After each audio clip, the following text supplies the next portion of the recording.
So would you be okay with them just putting Chimaev in there for the belt? Yes, I'd be okay. Really? I actually I think that's probably advisable. Really? So Yeah, you yeah, have for you sure. so you have advice for the The organization. Lost Man, yes, I Yeah. do. Okay. Yeah, it's So Ben, advisable. Yeah. all right, guys. Hey, time for Funky's Corner. So Ben, I, Francis I, Ngannou fought last week and he beat Renan Ferreira. yeah, Dana White has long not been a fan of Francis. Let's be honest, because he doesn't believe Francis is a good guy. There were some things that happened into the build of the first Miocic fight that really bothered Dana White. yeah. And he just does not like Francis. Let me read this to you.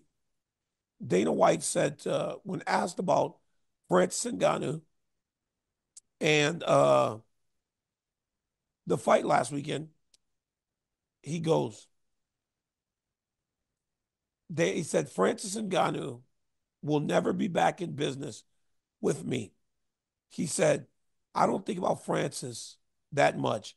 You guys asked me the question about the PFL and I responded. Other than that, the only one who's praying for his demise is probably the PFL because they signed a shitty contract with a guy that doesn't deliver any numbers. And he ticket sales are pay-per-views. So, and they keep praying for this guy however long. Good for him, not good for them. He can play those games if he wants. He would have made more money here. I didn't like Francis as a person. White said he wasn't the guy I wanted to do business with. My boys were telling me he's misunderstood, and I told them when somebody shows you who they are, you got to believe him. It wasn't about him becoming the heavyweight champion of the world. Francis isn't a good guy. He plays the good guy. I don't understand the language. So he seems like a nice guy. He's not. And just not a guy that I wanted to be in business with, period, in the story, whether he became the champion or not. Yeah. Yeah, well, I knew you were gonna lead me into this, so I will just go ahead. I mean, I obviously had the same experience with Dana, and I mostly think Dana does a great job. Obviously, as a businessman, strictly judging that, he does an amazing job. I think he showed a lot of courage when he brought the UFC back for all of the professional sports, for example. I respect that a lot. I love that he's stuck up for his friend Donald Trump when everyone wanted him to crap on him. So there's a lot of things that are very respectable about Dana's personality. But in my own experience, and actually we were at the meeting together in 2013. It was the Monday after Jones fought Gustafson. Mm-hmm. And as you know, you can vouch for me. I wasn't offered a contract. I went in there and I pretty much said, listen, guys, I want to be done with Bellator. I want to prove I'm the best in the world and I want to fight the best. And that's it. That's all I want to do. And I was not offered a contract. To which point, then Dana spent years lying, saying, I didn't want to fight the best. I didn't want challenges. I was running away. And like that couldn't have been further from the truth. And so it sucked to have this guy, like, essentially, it is essentially slander. I wasn't going to do a lawsuit or anything, but saying things about me that I knew weren't true. And Dana has this part about his personality when he can't get what he wants. And like in that case, he didn't offer me a contract, so he kind of got what he wanted. But then I think because I was continuing to have success and people were continuing to follow me, he wanted me off in a dark corner where everyone ignored me or something. I don't know, but he's done the same thing with Cyborg. I believe Randy Couture had a similar experience. Obviously now Francis. If I thought really hard, I could probably think of some other ones. But there's this weird part of Dana's personality where if he doesn't get exactly what he wants, he just starts crapping on people. And because he has a big microphone and because he is generally very truthful and generally he's correct. So people just believe him. And so I had to deal with many years of Dana telling lies about me that were just really harmful to me that he had no reason or basis for doing.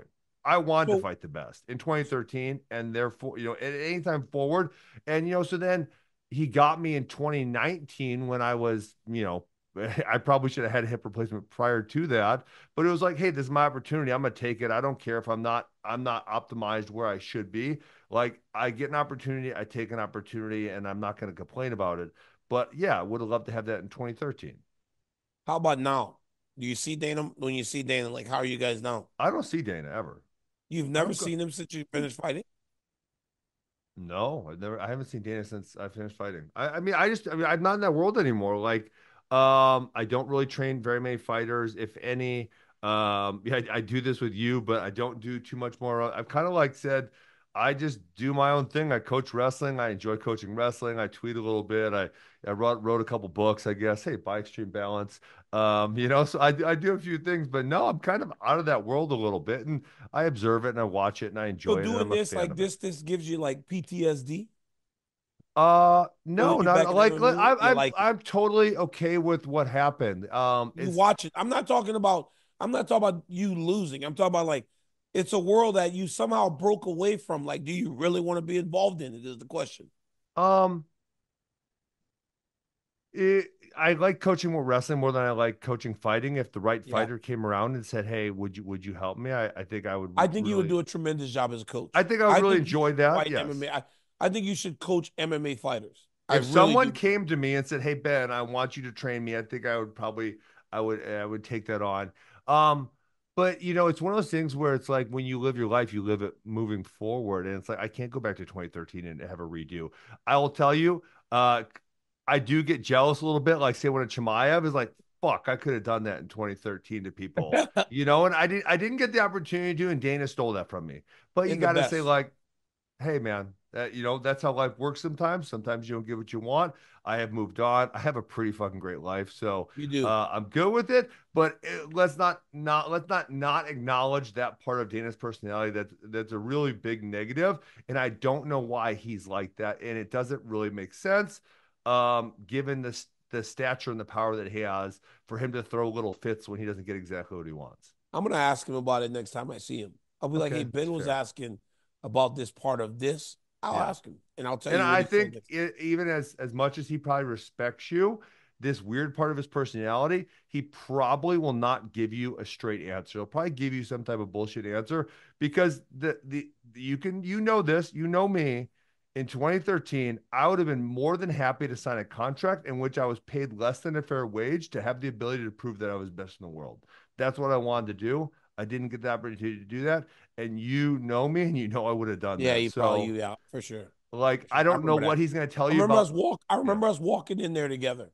I Yeah. remember us walking in there together. Yeah. So I don't know what he'll I tell actually you. walked out of Yeah. there too and said, "Okay, we couldn't really come to an agreement." And I was like, "Well, I'll just fight, and then we'll see what I'm." We had the same kind Yeah. of attitude, right? Like, Yeah. just pay me whatever. I'll fight and beat these guys, Yeah. and then we'll figure it And out. yeah. And honestly, that was kind of my thing is like, I will take a shitty paycheck to get in the door because I had that much faith in myself that I'm going to go do what I need to do and that I will achieve it. And listen, if I can't achieve it, maybe I don't deserve it. Like Yeah, that was kind of how I thought about it.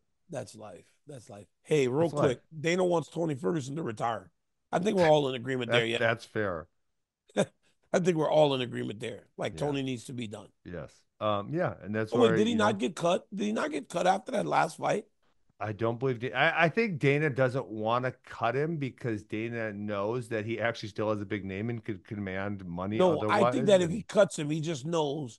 he'll go fight somewhere else for sure. Yes, Yes. that's why I think he doesn't cut him. I think he doesn't cut him because I think he knows he's going to keep going to fight for less money and organizations Yeah. where, at It's least in it's a the big deal to UFC, them. It'll be a big deal to have Tony Ferguson for that no, yes, organization. that too. But it Yeah. also is like in the UFC, you can almost protect them with certain matchups. Like Michael Yes. Chiesa's fight, that wasn't that dangerous a matchup, fighting Yeah. Michael Chiesa. Yeah. What's he going to do? Submit you? He ain't Yeah. going to hurt you. Yeah. You That's go fair. fight in those Russian organizations, they may put him in there with a 22-year-old killer, and he could get really hurt. Yeah. That's why I think they don't cut him. I think they don't cut him because if you cut him, he's still going to go fight. I just Yes. don't know where.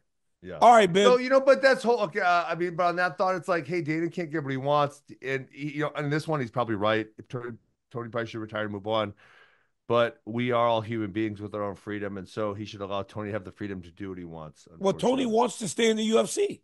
He doesn't want to go anywhere else. well, but this is where Dana, in this case, you could say, unfortunately, you've lost 8 in a row. You're just not competitive enough to be here. Sorry, I love you. You're Yeah. cut. I think you should stop fighting, but you're a man. You can do what a man wants to do. He said, Tony said he's too old to retire. Well, All right, I Ben. suppose. Guys, that's another episode of Funky the Champ. For Ben Askren, I'm Daniel Cormier. We'll catch you guys on the next one. Peace. Peace.